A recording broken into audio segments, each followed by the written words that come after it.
Senelis laukia senelio, kad aš jam nuneščiau, kad spėčiau nunešti tą informaciją. Ir kad jis aplankytų jūs. Ir jis tikrai pažadu aplankys jūs. Šiemet tikrai.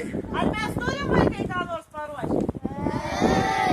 O kaip mes laukiam senelio? Ką darėm? Piešėm, ką dar darėm? Rašėm laiškus, dar ką darėm? Mokėmės ką?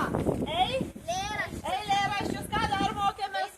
Daineles mokėmės ir dar šokti mokėmės. Tai va truputėlį mes ir pasirepetuosim. Gerai? Teik čia, kad nori. Kai ateis senelis, kad jau nebijotumės. Ir kad būtų drąsiau sakyti eilėraštį, dabar parepetuosim kartu su manim. Gerai, jūs prieinat prie manęs ir pasakot man tai eilėraštį. O aš jau pasakysiu, ar jis tiks. Na patys drąsiausi.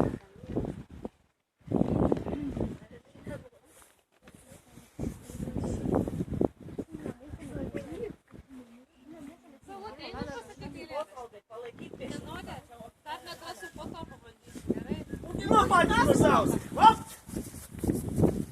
Yra. Tai jau išlaukia senelio.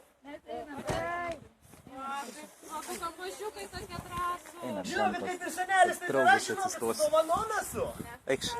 Man senelis į kelią buvo pridėjęs. Tai čia jau jūsų paskutinė vieta, po kurios jau lėksiu tiesiai į Laplandiją, kur jau duosiu žinią seneliui.